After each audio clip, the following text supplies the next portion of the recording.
Welcome back to another in our series of people, places, and things in the Bible. Our topic for today is, can you spot the difference? Recently, my daughter, son-in-law, and grandchildren traveled on vacation to a place that she and I had visited nearly 3 decades ago. It was one of those once-in-a-lifetime trips that, if you're fortunate, comes along twice. She was able to visit many places she had experienced as a little girl. One of the unique things she was also able to do, which has become quite popular, was to recreate some of the same photographs taken at the same locations. It is interesting to see her in front of and in those same scenes, but now, 30 years later. The scenery is slightly different, having shown signs of aging and upgrades. However, my daughter is hardly recognizable, having grown up and matured. That's the nature of our existence. Several years ago, a photographer sought to recreate Ansel Adams' now historic photographs of the breathtaking scenes of the American West that were brought to the eyes of the world. For many of us, to get the photograph close would be good enough. To stand near the same spot would be acceptable. However, for Chris Rainier, a National Geographic Society photographer, close enough wasn't good enough. Not only did he need to be in the exact location, but he needed to be there the exact time of year with the exact celestial background. With the help of astronomers at Texas State University, Rainier was provided with the exact date, time, and spot of where the picture was taken. Rainier simply needed to use the same single lens reflex camera settings, and voila, out came the image. Sounds simple, right? For my daughter and Chris Rainier, the results of their efforts were a labor of love. The enjoyment they found in their projects can best be appreciated by those who shared the experience or have an emotional or intellectual connection. So it is with many endeavors in life. I think about this from time to time as a disciple of Christ. We try to recreate, as it were, many of the aspects of what Christ taught about himself and the kingdom he established, the church.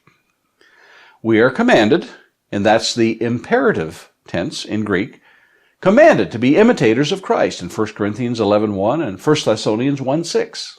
I don't believe it was Paul's intent that we dress the same or wear the same sandals, sport the same hairstyles of the day, or to not have a permanent dwelling as such. But there were characteristics I believe Paul had in mind when he made these statements, because he himself strove to imitate Christ in these.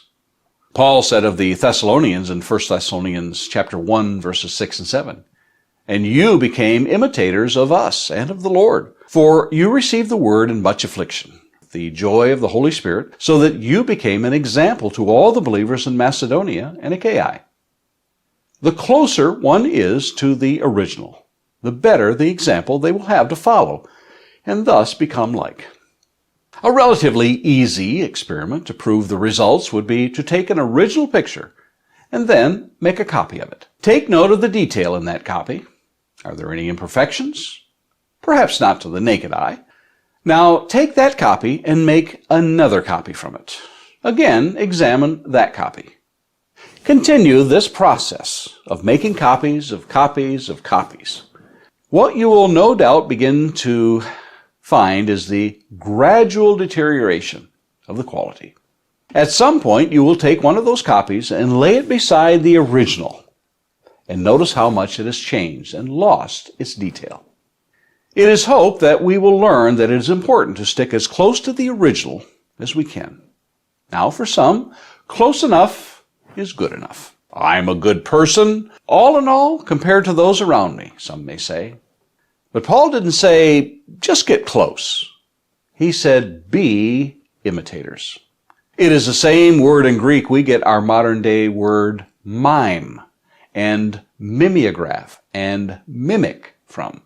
So as we go about our day-to-day lives, let's find out those things that Christ and Paul desired in us to be. And let's recreate those in every detail as close as we possibly can. Where would you start? And Lord willing, let's meet here again tomorrow and look at another episode, people, places, and things of the Bible.